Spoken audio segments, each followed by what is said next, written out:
This is about as close to a Final Fantasy XIV video as I can get for the next week or two, but hopefully it's to y'all's liking until I can get my gun bunny back. Hello, ladies, gentlemen, and otherwise, and welcome to the channel. Today, I'm going to introduce you to one of my favorite games of all time. Dungeons & Dragons, or D&D, has been a staple of the nerd community for almost 2 generations, depending on how you categorize it, and they've refined it down to a finely oiled machine in their most recent edition. To that effect, in this video I hope to spark your interest in D&D by introducing you to 10 of my favorite things about the system, or just things that a new player would find interesting or useful about it. All that said, I'm trying to keep this nice and brisk for you guys, so here we go.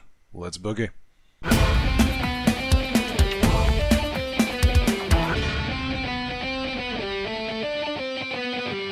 First on the list is 5e in general. For those who don't know, D&D has undergone a lot of refinement over the near 40 years it's been in circulation.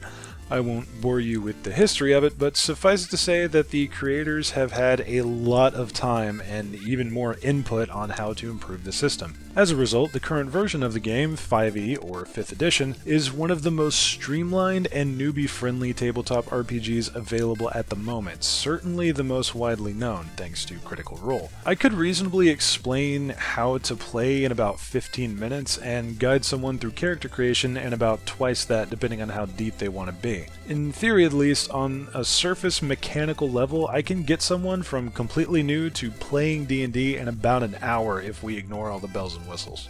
Second up is all those bells and whistles, actually. There is so much lore to dive into with just base D&D, to say nothing of the expanded worlds or the various extra-planar shenanigans you can get into. Everything from fey pixies to demons to angels to sentient lawyer robots.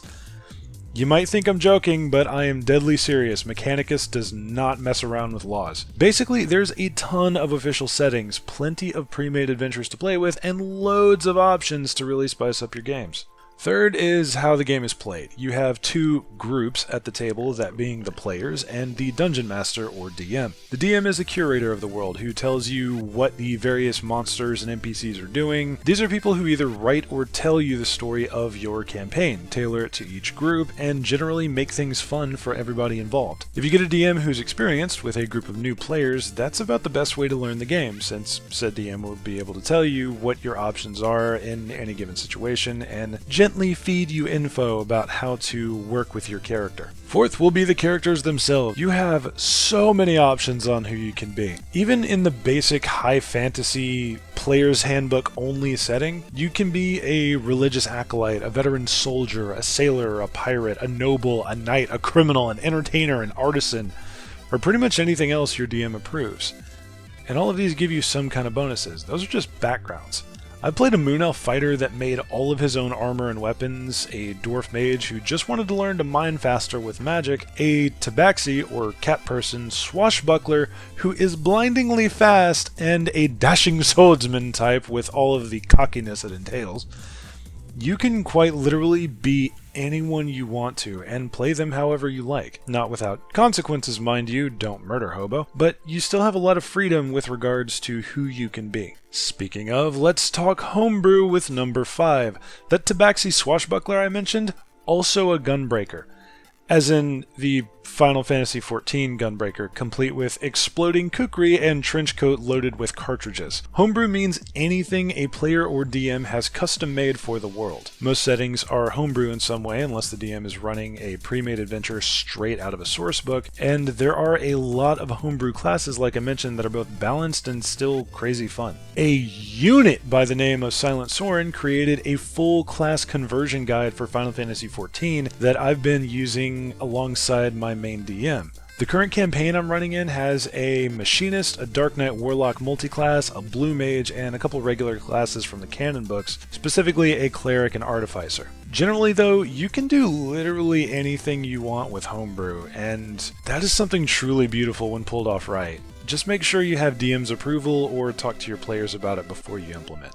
6 is the sheer variety of enemies you can fight and sticky situations you can get out of. Everything from traps to horrible monsters to even more horrible monsters, except they're telepathic now and have tentacles on their faces, to anything else you can think of. Similarly, these can be homebrewed and adjusted, but if you don't want to fiddle with custom beasts, you surely don't have to. There are hundreds of enemies just in the basic rules alone that you can wade through, and most if not all of them have their own unique flair that really brings them to life.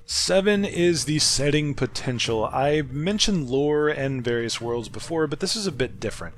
I'm talking theme. You can have a good old dungeon romp where the fighter is wading through hordes of goblins every game, or you can do something with a bit more intrigue, a courtly game of cat and mouse, where you try to outmaneuver political targets and put them into position for upheaval. You can also focus on the emotional roleplay between characters, really lay on everyone's backstory to echo out those precious tears from the players when they see that their hard work on their character is on display for everyone to enjoy. I've played in games that vary from hack and slash dungeon crawls to full-on noir-style investigations to horror-themed skulks trying to figure out what's eating the city folk. Versatility is the name of the game here, and there is plenty. 8 will be a bit more personal, and that is the stories. I would be so happy to tell you about Mason Nilo, my Moon Elf fighter who punched his way through everything, had armor like Iron Man, and eventually killed a god and took his place. I could tell you about the rest of the Steel Sands Guild and their adventures through the many planes of various deities to stop the god before he could rend the entire world of Loria to nothingness.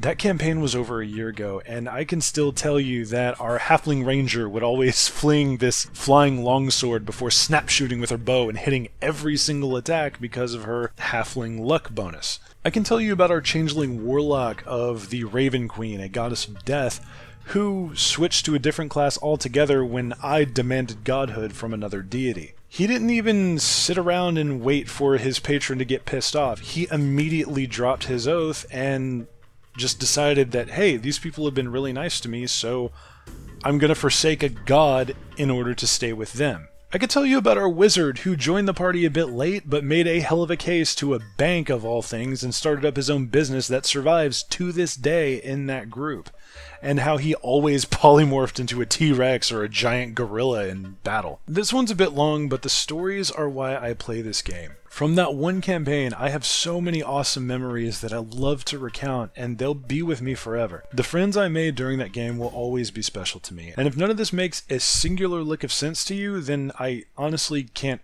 translate it into words. It's something you have to experience. The only real way that I can describe it is purely surreal, and I wish that feeling upon anyone who tries to pick this game up. It's all about the wonder. 9 is significantly less grand than the previous, but still a lot of fun, and that's the dice. Whether you're rolling them from your hand or with a virtual dice roller, of which there are plenty by the way, when you get that max roll, it's almost like a religious experience. Imagine being in a fight with a giant demon that is thrashing your party, then out of nowhere the archer rolls a critical hit and takes out one of its eyes, making it stagger and giving your fighter a chance to pop a very harshly needed healing potion. Suddenly you're back in the fight where everyone was almost down for the count. Those tense moments made by the dice rolls are incredible when they happen, and you'll be recounting them for years. Case in point, I still remember my very first critical hit in my very first game. I was playing a warrior type character who's also a little bit of a caster in a previous edition, the Duskblade in 3.5 for anyone who cares, and I had run up a wall with my electric powered greatsword to try and get an edge on this giant orc that we were having trouble with. I rolled a crit and lopped his whole arm off, which let one of my party members pick up his spear that was also apparently enchanted and turn the fight around. That was 10 years ago, and I still remember it quite vividly. Those moments don't go away. Last, and this is a bit of a cheeky one, there are plenty of DMs willing to help you learn and who will do their absolute best to help you have fun in the game. In fact, I'm one of them. Reason number 10 is that trying the game is so easy. I'll be hosting a one-shot every time I get enough traction on my Discord and I have the time to run it.